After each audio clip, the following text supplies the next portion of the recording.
Welcome to this online class for 11th physics. In this video, we are going to discuss about mathematical tools. Mathematics एक tool है physics के लिए जो उसके physical laws को समझने में, उसके कंसेप्ट को समझने में, उसके एप्लीकेशंस को समझने में हमारी हेल्प करता है। अब फिजिक्स की अच्छी अंडरस्टैंडिंग के लिए ये ज़रूरी है कि हमें मैथमेटिक्स की कुछ बेसिक कंसेप्ट ज़रूर आने चाहिए जो फिजिक्स को समझने में हमारी हेल्प करेंगे। So all those concepts we are going to discuss in this video. Some of the concepts you already learned in your lower classes, say 9th, 10th, 8th, 7th and so on. We are going to revise some of the concepts from your previous classes, and also we are going to learn some new concepts in this video. So let's start. So mathematical tools की शुरुआत हम बिल्कुल basic चीज़ों से करेंगे और सबसे पहले हम यहाँ पर डिस्कस करेंगे कांस्टेंट और वेरिएबल्स के बारे में। कांस्टेंट वो होते हैं जिसकी वैल्यू नहीं बदलती, जैसे 1, 2, 3, 4 एंड सो ऑन। किसी भी जगह पे हम कहीं पे भी ले सकते हैं कांस्टेंट। कई बार उनको ए बी सी इस तरह की चीज़ों से भी रिप्रेजेंट किया जाता है। उसके अलावा जो दूसरे हैं वो हैं वेरिएबल्स।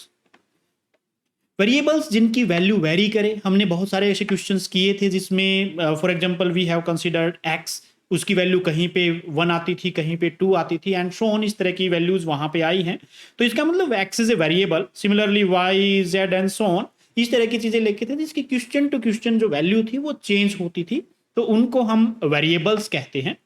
और इन वेरिएबल्स और कॉन्स्टेंट की हेल्प से हमने कुछ इक्वेशंस बनाई थी, और उन इक्वेशंस में से एक हमारे पास थी quadratic equation.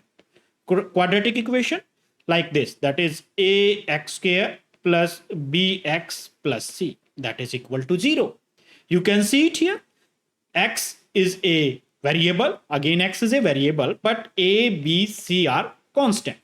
And for the solution of this equation, we generally uses a formula to find the value of x, that is minus b plus minus b square minus 4ac under the root divided by 2a. With the help of this, we find out the different results related to this equation. You must try some of the questions from your previous class books. Now let's try to understand one more concept, and that concept is factorial. अब यहाँ पे factorial का मतलब क्या? देखिए, आप multiply करते हैं किसी भी नंबर्स की, लगातार मल्टीप्लाई करते हैं, तो इस तरह से फॉर एग्जांपल मैं 6 तक मल्टीप्लाई करता हूं, तो इसको लिखा जा सकता है that is 6 and after that 8, symbol like this. This means this is 6 factorial. 6 factorial means multiplication up to 6 continuously, लगातार गुना 6 तक। अगर मैं यहां पे लिखता हूं for example 3 factorial, it means 1, 2 multiplied by 3. If I write here that is 8 factorial, then it means 1 multiplied by 2, 3, 4, 5, 6 and 7 up to 8. This can also be written like this, that is 8 factorial is equal to 6 factorial multiplied by 7 multiplied by 8. Why? Because up to 6 factorial it means multiplied by 2, 3, 4, 5, 6. This is 6 factorial and 7 and 8. So this is the way in which we can write the factorial. So if there is a number n and we are writing the factorial of this, that is n factorial, then this can be written like this, that is n is equal to n minus 1 factorial into n. Also this can be written like this, that is n factorial, that will be equal to n minus 2 factorial, n minus 1 and n. So this is the way in which factorials can be written. Now let's try to learn one more concept, that is binomial theorem. What is this theorem about? देखिए, आपके पास कोई भी number, for example ये एक relation आपको दी गई है और इसको कहा जाए कि आप सोल्व कीजिए, you can find out value very easily because square is there, but someone says that try to find out value of this, then it's not so easy. क्यों? क्योंकि यहाँ पे अब की बार 5/7 आ गए। तो इस तरह के क्वेश्चंस जो हैं उसको तो हम आसानी से सोल्व कर लेते हैं, बट यहाँ पे प्रॉब्लम्स आ सकती है। इस तरह की प्रॉब्लम्स को सोल्व करने के लिए जो थ्योरम आपकी हेल्प कर सकती है वो है binomial theorem. For that let us suppose we have a relation like this, तो इसको लिखना चाहें तो यहाँ पे बाइनोमियल थ्योरम इसको एक्सपैंड कर सकती है। कैसे? यहाँ पे हम लिखेंगे 1 + nx जो पावर्स है जो यहाँ पे आपको पावर्स n है तो n मल्टीप्लाई हो जाएगा। इसी तरीके से हम आगे बढ़ते चलेंगे, plus n into n minus one divided by 2 factorial, you knows very well by using of factorial, and x raised to the power 2. Similarly, n into n minus 1 n minus 2 divided by 3 factorial and x raised to the power 3 and so on. So इस तरीके से binomial theorem की help से हम इनको expand कर सकते हैं, सीरीज यहाँ पे बना सकते हैं। So these were some algebraic relations जिसको आप लोअर क्लासेस में कर चुके हैं। इसके अलावा भी आप लोअर क्लासेस में आपने कुछ कंसेप्ट पढ़े हैं जैसे trigonometry. So let's discuss about trigonometry. Trigonometry basically एक किसी भी ट्राइंगल के अंदर जो एंगल्स बनते थे रेशियोज थी। For that let us consider we have a triangle like this here, say this is angle say theta. तो यहाँ से इस ट्राइंगल की हेल्प से हमने पहले एंगल्स बनाए थे, कई सारे एंगल्स बनाए थे, जैसे यहाँ पे साइन थीटा हमने डिस्कस किया था, कोस थीटा डिस्कस किया था, टेंजेंट थीटा। उसके अलावा इनके रेसिप्रोकल्स के बारे में भी हमने पढ़ा था, that is cosecant theta, secant theta and cotangent theta and so on. उसके different different relation, different different formulas हमने डिस्कस किए। अब कुछ कंसेप्ट वहां पे और भी थे जिसमें हमने क्वाड्रेंट का कंसेप्ट पढ़ा था, क्योंकि टी रेशियो जब पढ़ें और क्वाड्रेंट को छोड़ दें दैट्स नॉट गुड। तो यहाँ पे ये हमने जो ट्राइंगल बनाई थी, वहां पे जो ट्राइंगल हमने सीखी थी कुछ समवॉट लाइक दिस, इस तरीके से ये हमने एक ट्राइंगल बनाई थी, से दिस एंगल वाज थीटा। यहाँ पे जो ये फर्स्ट पार्ट है इसको हमने फर्स्ट क्वाड्रेंट कहा था, जो सेकंड पार्ट है इसको हमने सेकंड क्वाड्रेंट कहा था, ये थर्ड क्वाड्रेंट था and this was the fourth quadrant. यहाँ पे ये एंगल 0 डिग्री है, ये 90 डिग्री का एंगल होता है, यहाँ पे ये 180 डिग्री का एंगल है, और यहाँ पे 270 डिग्री, और यहाँ पे वापस 0 डिग्री कह सकते हैं हम यहाँ पे, या इसको 360 डिग्री भी कहा जा सकता है। यहाँ पे जो हमने टी रेशियोज पढ़ी थी, for example sine theta, cos theta, so this is the theta जिसके बारे में हम बात कर रहे थे, एंगल की बात कर रहे थे, and that may have different values. So for some T ratios, some standard T ratios, here is a chart. तो यहाँ पे आप देख सकते हैं डिफरेंट डिफरेंट जो आपकी टी रेशियोज हैं उसके लिए जो वैल्यूज हैं वो डिफरेंट डिफरेंट हैं। तो ये टेबल आप पहले पढ़ चुके हैं, तो इसको एक बार जरूर देख लें, इस टेबल को, काफी इंपॉर्टेंट है, आप स्क्रीनशॉट रखें यहाँ से। तो नाउ यहाँ पे जो हमने ये पॉइंट्स बनाए, 90 डिग्री का एक एक्सिस लिया, 0 से 180 डिग्री का एक एक्सिस लिया, इसकी हेल्प से हम we can design allied angles, different different allied angles को हम यहाँ पे समझ सकते हैं। So let's discuss about allied angles. Allied angles में क्या होते हैं, जैसे फॉर एग्जांपल मैं यहाँ पे बात करूँ माइनस थीटा, इस एक्सिस के ऊपर लेके जाएं हम, इस एक्सिस के वर्टिकल एक्सिस के ऊपर लेके जाएं, से यहाँ पे हम कह सकते हैं 90 माइनस थीटा। उसके अलावा 180 माइनस थीटा हो सकता है, for example this axis horizontal axis के लिए, वर्टिकल एक्सिस के लिए हो सकता है 270 माइनस थीटा या 270 plus theta and so on. And here are some of the allied angles, you can see this table. Again इसका भी आप स्क्रीनशॉट ले सकते हैं या डिफरेंट डिफरेंट एंगल्स को आप चेक कर सकते हैं यहाँ पे।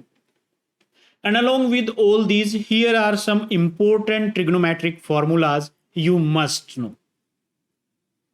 Again, you can take a screenshot here also, and some more trigonometric formulas are here.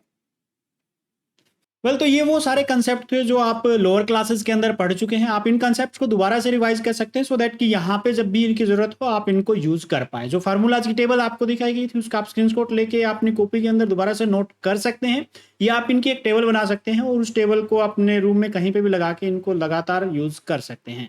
ये फार्मूलाज आपको अच्छे से आने चाहिए, बिकॉज इन कंसेप्ट का यूज हम बार बार करेंगे फिजिक्स के अंदर। वेरिएबल्स को यूज करके ही हम नए कॉन्सेप्ट्स यहाँ पे सीखने का प्रयास करेंगे, और सबसे पहले शुरुआत हम करेंगे यहाँ से फंक्शन से। Now what is this function? देखिए मेरे पास कोई भी नंबर है से y, एंड इसकी वैल्यू डिपेंड करती है x के ऊपर, बिकॉज यहाँ पे मैं जब भी x की वैल्यू चेंज करूंगा तो y की वैल्यू भी चेंज होगी।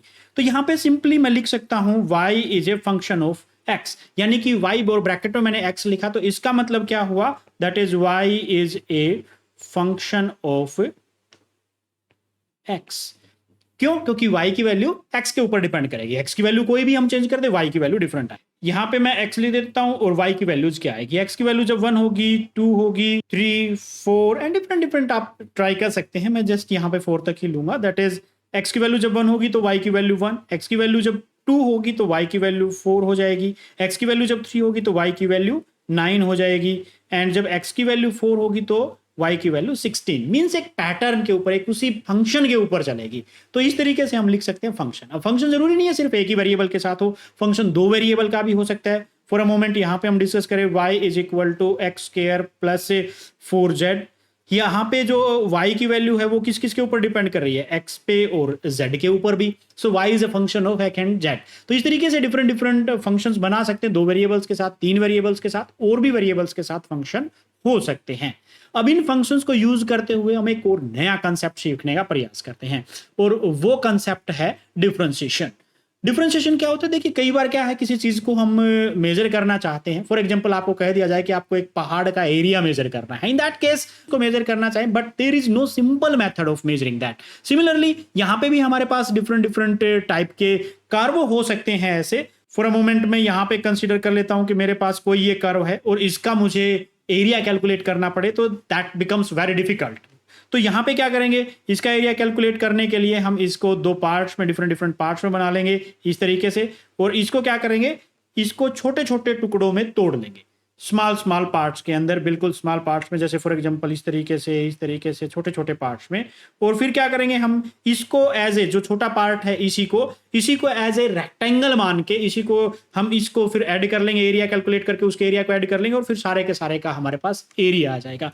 तो in that this is the example कि हम क्यों डिफरेंशिएशन को यूज करते हैं। किसी बड़ी क्वांटिटी को जब हमें कैलकुलेट करना होता है तो उसके छोटे छोटे पार्ट्स में हम ले जाके उसको सोल्व करने का प्रयास करते हैं और उसको फिर जनरलाइज कर देते हैं। How we do this mathematically, चलिए सीखते हैं। यहां पे मानते हैं कि मेरे पास कोई भी y है जो कि x का फंक्शन है, say x raise to the power n।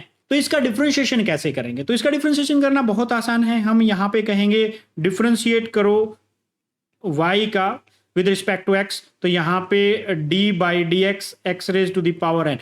ये आप सोच रहे होंगे मैंने क्या लिख दिया। वेल, अब समझते हैं इसको। देखिए, यहां पे डिफरेंशिएशन ऑफ y कर रहे हैं। y एक फंक्शन है जिसकी वैल्यू x के ऊपर डिपेंड करती है। इसका जब डिफरेंशिएट करेंगे, डिफरेंशिएट के लिए पहला वर्ड हम यूज कर लेंगे d। तो डिफरेंशिएट के लिए हमने यूज किया d। तो differentiate y with respect to x, मैंने एक शब्द बोला था, x का मतलब जिसके रिस्पेक्ट में करेंगे, यानी किसके, कौन से वेरिएबल के रिस्पेक्ट में हम वो सारा का सारा कर रहे हैं, किसको कंसीडर करके हम ये सारा का सारा कर रहे हैं। तो यहां पे जो वेरिएबल हम ले रहे हैं वो x ले रहे हैं, तो जिसके रिस्पेक्ट में किया जाता है उससे डिवाइड किया जाता है। तो dx एक स्मॉल पार्ट है, यहां पे ये ध्यान रखिए, dx जो लिया मैंने वो एक स्मॉल पार्ट है। कितना स्मॉल? एक स्मॉल पार्ट के लिए पहले भी आप एक वेरिएबल यूज करते आए हैं, डेल्टा एक्स, ऐसे भी लिखा जाता है, बट उससे भी स्मॉल। कितना small? Delta x tends to 0, यानी कि टेंस टू 0 का मतलब यहां पे मैंने एक एरो लगाया और लिखा ये 0 नहीं है पर 0 के आसपास है, इतना छोटा कि इससे और छोटा हम इसको नहीं कर सकते। उसके लिए जब ऐसी कंडीशन आ जाती है तो हम यूज करते हैं dx। तो इसका मतलब यह हुआ कि हमने जो ये dx यहां पे यूज किया था, तो हमारे पास जो वेरिएबल है y, हम उसको इतना छोटा कर लेंगे कि उसका जो डिफरेंशिएशन है कितना हो जाए, नियरली इक्वल टू 0, जिससे और छोटा ना हो सके। ये है डिफरेंशिएशन का कंसेप्ट। कैसे करते हैं? तो यहां पे मैंने अभी बताया आपको differentiation of y with respect to x। तो जो भी वेरिएबल था, क्योंकि y की वैल्यू यहां पे आप देख सकते हैं इसके ऊपर डिपेंड कर रही है, तो इसका जो वैल्यू है वो तो x की पावर n है। तो मैंने d बाई डी एक्स, जो कि डिफरेंशिएशन के लिए एक ऑपरेटर हम कह सकते हैं जो काम करता है इसके ऊपर, ये हम लिख सकते हैं। और इसको हमने यहां पे यूज किया और इस तरीके से यूज कर लिया, तो यहां पे जो वैल्यू थी वो पुट कर दी। अब आगे स्टेप्स क्या कैसे करेंगे, ध्यान से देखना है। देखिए, एक चीज ध्यान रखिए, यहां पे सिर्फ वेरिएबल का डिफरेंशिएशन हो सकता है, कांस्टेंट का डिफरेंशिएशन नहीं होगा। तो यहां पे देखिए, x एक वेरिएबल ही है, इसका डिफरेंशिएशन करेंगे x की पावर n जो है वो आगे आ जाएगा, पावर जो भी है वो यहाँ पे आगे आ जाती है डिफरेंशिएशन जब हम करते हैं, और जो पावर है उसमें से एक सबट्रैक्ट हो जाता है डिफरेंशिएशन के बाद, यानी कि n में से एक सबट्रैक्ट कर देंगे। और उसके बाद डिफरेंशिएशन, ये तो हमने पावर का किया, d बाई डी एक्स अभी वेरिएबल बाकी है, तो x, क्योंकि x इज ए वेरिएबल, यहां पे अगर देखा जाए तो x वेरिएबल है, n पावर है, पावर का डिफरेंशिएशन कर दिया, ये आ गया हमारे पास। अब वेरिएबल का करेंगे तो dx बाई dx आएगा। This is the way. अब आप कह सकते हैं कि सर ये तो कैंसिल आउट हो जाएगा। यस, ये कैंसिल आउट हो जाएगा। Now let's try with the help of an example, that is say I have a function y x raise to the power 7। Differentiate it with respect to x, तो d by d x of y that is d by d x x raise to the power 7, इसका differentiation करेंगे 7 आगे आएगा that is 7 x raise to the power 7 minus 1 that is 7x raise to the power 6। Now एक question आपके लिए, आपको try करना है y जो कि x का फंक्शन है इज इक्वल टू x की power 3/2 differentiate with respect to x। ये क्वेश्चन आपके लिए है, ये आपको ट्राई करना है। चलिए अब आगे बढ़ने से पहले एक बार डिफरेंशिएशन से रिलेटेड कुछ फार्मूले बना लेते हैं जो कि डिफरेंशिएट करने में आसानी रहेगी हमारे लिए। तो यहाँ पे मैं कंसीडर करूंगा मेरे पास वेरिएबल्स होंगे u, v, w और a, b, c, इन सब को हम यहाँ पे कांस्टेंट कंसीडर करेंगे। अब इन वेरिएबल और कांस्टेंट की हेल्प से फार्मूले बनाने की कोशिश करते हैं। पहला ही हम डिस्कस करेंगे say y is equal to u raise to the power n। u is a variable here. Then differentiate y with respect to x. We can simply write that is d by dx of u raised to the power n. और इसके लिए formula आपके भी हमने पढ़ा था n u raised to the power n minus 1. Now let's try second formula. Say y that is equal to au. Here a is a constant and u is a variable. Now अब इसको differentiate करते हैं and d by dx that is d by dx of au. a is a constant so out of the differentiation रहेगा du by dx। अब की बार cancel क्यों नहीं हुआ यहाँ पे? देखिए उस टाइम पे हम हमारे पास जो रिजल्ट आया था वो dx by dx आया था, दैट्स वाई वो कैंसिल आउट हो गया था। No need to write, we can use one, but this time we are differentiating a different variable with respect to another variable. In that case तो यहाँ पे क्या हो जाएगा, वो कैंसल आउट नहीं होगा, दैट्स वाई यहाँ पे जो रिजल्ट हमारे पास बचता है वो du by dx रह जाता है। Now one more formula, this time it is a combination of different variables से b v प्लस से c w and so on. तो dy by dx that is equal to d by dx of au bv plus cw। यहाँ पे अगर देखा जाए तो फार्मूले के अकॉर्डिंग ये हमारे पास आ जाएगा d by dx of u, a क्योंकि कांस्टेंट है बाहर रहेगा, प्लस b कांस्टेंट है बाहर रहेगा, dv by dw dx plus c constant है तो बाहर रहेगा तो dw by dx। So this is the result for that. Now let's try one more formula. This time we are multiplying two different functions. Say fourth function is y that is multiplication of u and v. क्योंकि अब की बार यहाँ पे हम दो variables ले रहे हैं तो यहाँ पे एक को फर्स्ट फंक्शन दूसरे को सेकंड फंक्शन मान के हम चलेंगे। तो इसमें क्या होता है, जब इसको डिफरेंशिएट करना होता है तो dy बाई जो dx आएगा हमारे पास वो first function as it is second का डिफरेंशिएशन प्लस अब सेकंड फंक्शन यानी कि v है and differentiation of first. Now let's try one more formula. Say this time we are using division that is u by v. तो again यहाँ पे हम u को फर्स्ट फंक्शन और v को सेकंड फंक्शन कंसीडर कर सकते हैं। तो यहाँ पे dy बाई जो dx फार्मूला बनेगा जो आपको ध्यान रखना है, इसमें क्या करेंगे, सेकंड फंक्शन हम एज इट इज रखते हैं, फर्स्ट का डिफरेंशिएशन माइनस, ध्यान रखें ये स्टेप्स जो मैं बता रहा हूं। अब की बार क्या करेंगे, जिसका डिफरेंशिएशन हो चुका है उसको एज इट इज रख लेंगे, यानी कि first function as it is, second का differentiation dv by dx and divided by square of second function. So this is the formula for division. So using these formulas, let's do some practice with some questions. Suppose एक मेरे पास function है y that is equal to x की power 3 plus 4x. All we are trying differentiating with respect to x. सभी को जितने भी questions हम discuss करेंगे वो सारे के सारे with respect to x ही हम डिफरेंशिएट करने की कोशिश करेंगे। सो यहाँ पे dy बाई जो dx बनेगा that will be equal to d by dx of x की पावर 3 प्लस 4x। अब इनको सेपरेट कर लेंगे, दैट इज x की power 3 plus d by dx 4x। अब एक चीज ध्यान रखिए, अगर यहाँ पे प्लस साइन है तो यहाँ पे भी प्लस साइन यूज कर लिया, अगर यहाँ पे नेगेटिव साइन होता तो यहाँ पे भी हम नेगेटिव साइन यूज कर लेते। Next that is equal to x की पावर 3 का करेंगे तो 3 आगे x raise to the power 2, d by d x ले रहे हैं, no need to write anything, क्योंकि डी बाई डी एक्स आएगा वेरिएबल का करेंगे, that cancel out to 1, so no need to write that. Now the next part, 4 constant है, बाहर रहेगा डिफरेंशिएशन से। यहाँ पे D by d x of x करेंगे तो एक्स की power 1 minus 1 that is equal to 0 हो जाती है, और किसी भी वेरिएबल की पावर 0 दैट इज 1 होती है। दैट्स वाई इसकी जगह पे x का जो भी सिंगल वेरिएबल है उसका जब भी हम डिफरेंशिएशन करेंगे तो वो हमारे पास से 1 हो जाएगा, that's why no need to write here. So यहाँ पे सिंपली इसका सॉल्यूशन हमारे पास आ जाता है 3x की power 2 plus 4। Let's try one more question. Say this time y is the product of two functions, say x की power 2 plus 4x and x की power 3 plus 5। Now इसको जब डिफरेंशिएट हम करेंगे तो simply we can use that is d y by d x that is equal to, यहाँ पे UV method हम यूज करेंगे। यूवी मेथड में एक फर्स्ट फंक्शन होगा, एक सेकंड फंक्शन होगा। So this is our first function and this is our second function. तो यहाँ पे first function as it is x square plus 4x, जो फार्मूला हमने डिस्कस किया था, d by d x of second function plus, क्योंकि यहाँ पे मल्टीप्लीकेशन है, मल्टीप्लीकेशन के लिए प्लस साइन हम यूज करते हैं।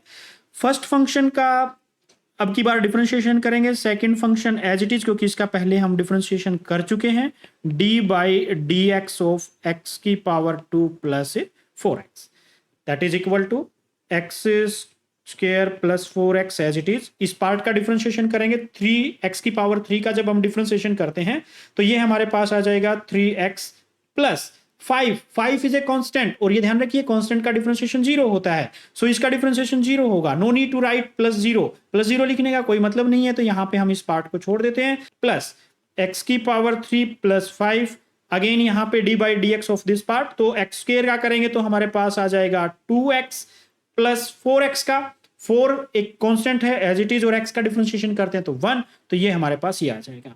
आफ्टर दैट वहीं 10th क्लास में आप ये सारे क्वेश्चंस कर चुके हैं, सिंपल अलजेब्रिक मल्टीप्लिकेशंस हैं जो आपको खुद ट्राई करनी है। चलिए अब एक और क्वेश्चन करते हैं डिवीजन का। We have a function y that is equal to x square plus 4 divided by 2x।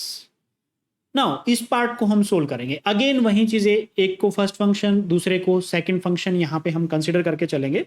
तो अपर पार्ट जो है इसको हम यहाँ पे फर्स्ट फंक्शन मान लेते हैं, और जो लोअर पार्ट है इसको हम यहाँ पे सेकंड फंक्शन मान लेते हैं, that is d y by d x.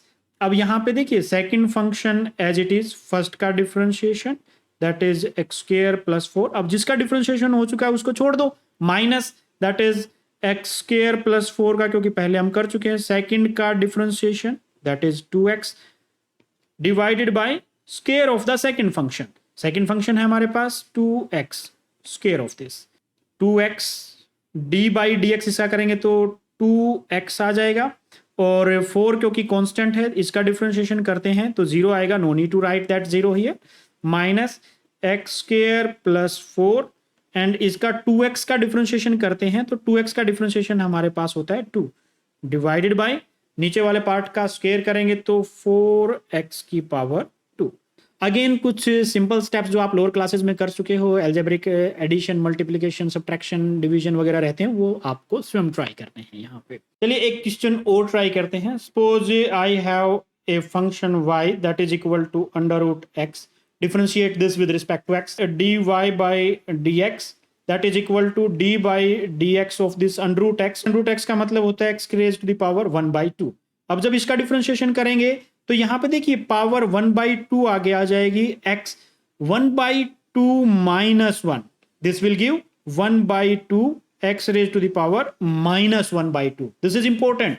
यहां पे अब क्या करेंगे, x raised to the power 1 by 2 को लिखना चाहें तो 1 by 2 एज इट इज, तो यहां पे ये हो जाएगा हमारे पास 1 by x की पावर 1 by 2, एंड x की पावर 1 by 2 को हमने लिखा था अंडर रूट x, तो ये हमारे पास हो जाता है 1 by 2 under root x। So in this way we can solve this question. There are some trigonometric functions, उसका भी डिफरेंशिएशन होता है डिफरेंट डिफरेंट वेरिएबल्स का। परंतु आगे बढ़ने से पहले यहाँ पे आप कोई ये टेबल देख सकते हैं जहां पे कई सारे ट्रिग्नोमेट्रिक फंक्शंस का डिफरेंशिएशन शो किया गया है। आप देख सकते हैं इस टेबल के अंदर यहाँ पे साइन एक्स जो ट्रिग्नोमेट्रिक फंक्शन है विद रिस्पेक्ट टू एक्स करेंगे तो उसका डिफरेंशिएशन होता है कॉस एक्स। इसी तरीके से साइन यू वेरिएबल हमने कंसीडर किया है, कांस्टेंट अगर हम कंसीडर कर लेते तो डिफरेंट वेरिएबल्स होता है। अगेन अगर u वेरिएबल यहाँ पे है तो d by d x of sine you, जैसे हमने डिस्कस किया था u और x डिफरेंट वेरिएबल्स हैं तो हमें लास्ट वेरिएबल तक डिफरेंशिएशन करना होता है। साइन u का तो कोस u आ गया, बट इस वेरिएबल का डिफरेंशिएशन करेंगे तो d u by d x आ जाएगा। तो ये कंसेप्ट आपको ध्यान रखना है, लास्ट वेरिएबल तक हमें डिफरेंशिएट करना होता है। अगेन कोस एक्स का आएगा minus sine x, same way में यहाँ पे minus sine u d u by d x. Tangent x का होता है secant square x, same concept here. Cot x का minus cosecant square x, secant x का secant x tan x and cosecant x का minus cosecant x cot x. अब एक trigonometric function को यहां पे हम सोल्व करने की कोशिश करते हैं।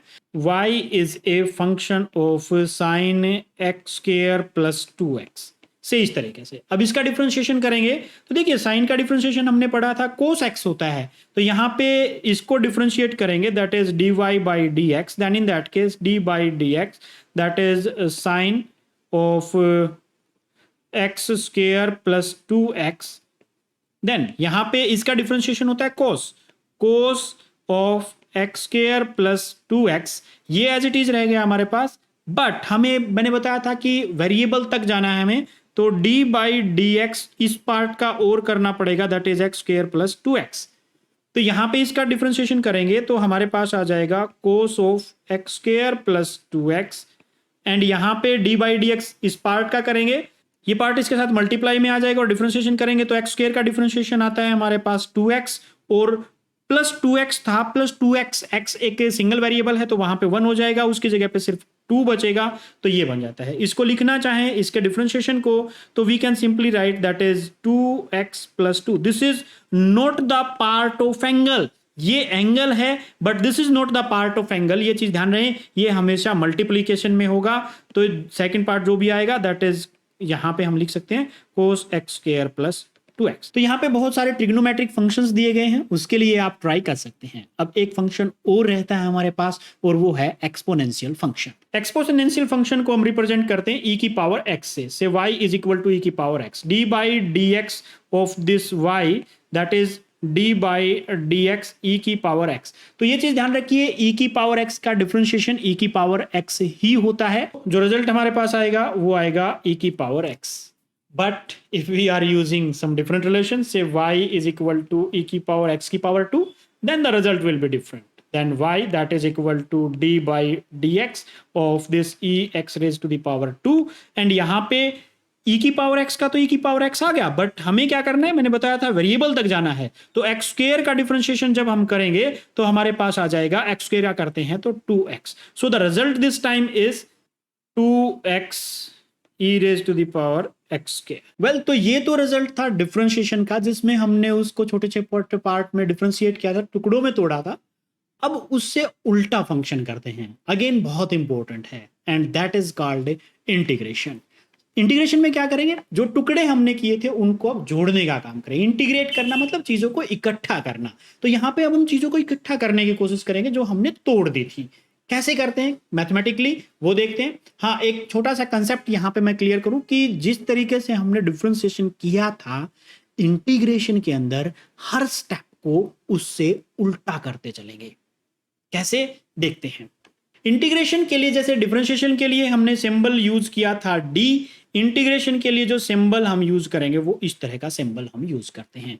तो बीच में कोई भी वेरिएबल होगा से x की पावर n और उसका इंटीग्रेट करेंगे विद रिस्पेक्ट टू x। किसका करना है, ये तो सिंबल है, ये जो आपको निशान दिखाई दे रहा है तो सिंबल है इंटीग्रेशन के लिए, और जिसको इंटीग्रेट कर रहे हैं यानी कि हम x वेरिएबल को इंटीग्रेट कर रहे हैं जिसके हमने टुकड़े किए थे तो उसके लिए सिंबल हम ये यूज करेंगे। कैसे करेंगे मैथमेटिकली, इसमें क्या होता है उससे उल्टा। वहां पे हमने क्या किया था, पावर सब्ट्रैक्ट की थी, यहां पे पावर जोड़ेंगे तो x की पावर n प्लस 1, वहां पे n को आगे लेके आए थे, यहां पे n प्लस 1 को यूज करेंगे। अब की बार डिवाइड करेंगे तो ये यूज करेंगे। तो इसका मेथड होता है, वहां पे n x की power n minus one use किया था, यहां पे हम यूज करेंगे x raise to the power n plus one divided by जो पावर है, जुड़ी हुई पावर है, बाद में जो पावर बनी है उसी से डिवाइड कर देंगे। बट एक चीज और यहां पे हम ऐड करेंगे, c।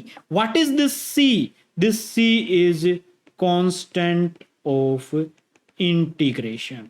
अब ये कहां से आ गया, क्यों जरूरत पड़ी हमें इसी? देखिए, जब हमने उसको तोड़ा था छोटे छोटे टुकड़ों में इस तरीके से, तो हमने वहां पे कहा था कि ये सारे के सारे रेक्टेंगल बन गए हैं एक स्मॉल पार्ट के ऊपर। बट ऑलवेज यहां पे आप देख सकते हैं सम पार्ट यहां पे कुछ ना कुछ रह ही जाता है हर रेक्टेंगल में, चाहे कितना भी स्मॉल क्यों ना हो। इट मींस जो कैलकुलेशन वहां पे थी वो एग्जैक्ट नहीं थी, कुछ प्रॉब्लम्स वहां पे रह गई थी। उसको रिमूव करने के लिए हम c यूज करते हैं। c क्या है? Constant of integration. Let's try some of the formulas for integration. formula a, we have ax plus b raised to the power n and we are integrating this with respect to x। then कैसे लिख सकते हैं? यहां पे एक चीज ध्यान रखिए कि जो भी हमारा वेरिएबल था that is ax plus b, उसका इंटीग्रेशन करेंगे तो पावर में एक जोड़ देते हैं और जुड़ी हुई पावर से डिवाइड करते हैं। अब आता है नेक्स्ट पार्ट। इसमें क्या करना होता है, हमें जो वेरिएबल अंदर तक बचा है उसका डिफरेंशिएशन करेंगे। किसका? जो ये पार्ट हमारे पास बचा इसका डिफरेंशिएशन हमें करना पड़ेगा, और जो डिफरेंशिएशन करेंगे जो क्वांटिटी होगी उसको हम नीचे जो मल्टीप्लाई होगा उसमें लिखेंगे। कैसे करेंगे? That is d by d x of a x plus b, इस तरीके से। And again constant of integration plus c। तो हमारे पास जो रिजल्ट बनेगा that is a x plus b raise to the power n plus one divided by n plus one, and यहां पे इसका डिफरेंशिएशन करते हैं तो ax, ओनली ax, क्योंकि b एक कांस्टेंट है तो कांस्टेंट का डिफरेंशिएशन 0 होता है, and plus c, where c is constant of integration. This is one formula. Let's try another formula. Suppose I have a function, trigonometric function sin x and integration of this with respect to x। देखिए, वहां पे हमने discuss किया था कि जो sin x का differentiation होता है वो cos x है। अब मैंने बताया था कि यहाँ पे हर चीज उल्टी चलेंगे, तो यहाँ पे जो इंटीग्रेशन होगा वो माइनस कोस एक्स होगा। सो यहाँ पे हम यूज करेंगे माइनस कॉस एक्स, यहाँ पे एज इट इज रहेगा minus cos x plus constant of integration say c। Simply we can write like this. Again let's try one more formula. Suppose I have a function, same type का function है मेरे पास, sine x की जगह पे अब की बार यहाँ पे कर देते हैं एक्स स्क्वायर प्लस 2x से, and this is dx, integrating this. Again sine का आएगा हमारे पास cos of x square plus 2x। अब हमें क्या करना है, इसके बाद इस पार्ट का जो सेकंड पार्ट हमारा बचता है इसका डिफरेंशिएशन करना है, और डिफरेंशिएशन डिवीजन में करते हैं। तो यहाँ पे हमारे पास जो डिफरेंशिएशन आ जाएगा that will be equal to d by d x. हम लिखते हैं, स्टेप वाइज कर दें, x square plus 2x and plus c। Again ये रिजल्ट हमारे पास आएगा that is minus cos x square plus 2x divided by, इस पार्ट का करेंगे डिफरेंशिएशन, तो एक्स स्क्वायर का डिफरेंशिएशन जब हम करते हैं तो हमारे पास आता है 2x, और जब 2x का डिफरेंशिएशन करते हैं तो हमारे पास आता है 2 and plus c। So this is the result for this differentiation. Well, तो यहां तक जितने भी इंटीग्रेशन हमने किए सब में हमें एक constant of integration c use करना पड़ता है, और इस टाइप के इंटीग्रेशन को हम कहते हैं infinite integral. But there is a different type of integral that is definite integral, जिसके अंदर हम एंड पॉइंट और स्टार्टिंग पॉइंट भी डिफाइन करते हैं, और उसकी हेल्प से हम क्वेश्चंस को कैसे सोल्व करेंगे, let's see that also. Definite integral, इसको जो लिखने का तरीका होता है वो इस तरीके से लिखा जाता है a and b, where a, इन दोनों को a और जो b हैं इनको हम कहते हैं लिमिट्स। ये जो पार्ट है इसको हम कहते हैं लोअर लिमिट, यानी कि यहां से शुरुआत होती है, और जो अपर पार्ट है इसको हम कहते हैं अपर लिमिट, यानी कि जो एंड लिमिट होती है फंक्शन हमारा यहाँ पे एंड होता है। उसके अंदर का पार्ट सेम तरीके से रहेगा, उसी तरीके से काम करेगा। जैसे फॉर एग्जांपल हमारे पास है x की पावर n dx। अब इसको इंटीग्रेट कैसे करेंगे, देखिए अब की बार यहाँ पे सेम तरीका रहेगा, x की power n+1 divided by n+1, but यहाँ पे थोड़ा सा डिफरेंट हो जाएगा। हम इसको स्क्वायर ब्रैकेट्स के अंदर बंद करेंगे और यहाँ पे नीचे लिखेंगे लोअर लिमिट, ऊपर लिखेंगे अपर लिमिट। अब क्या करना होता है हमें, इसमें जो वेरिएबल है उसकी जगह पे, जो भी वेरिएबल है, यहाँ पे वेरिएबल हमारे पास x है, उस वेरिएबल की जगह पे पहले अपर लिमिट यूज करेंगे माइनस फिर लोअर लिमिट यूज करेंगे। कैसे यूज करेंगे, जैसे यहाँ पे जो ये n+1 है ये दोनों में कॉमन रहेगा, तो मैं इस n+1 को बाहर ले लेता हूं क्योंकि इसमें कोई भी वेरिएबल नहीं है।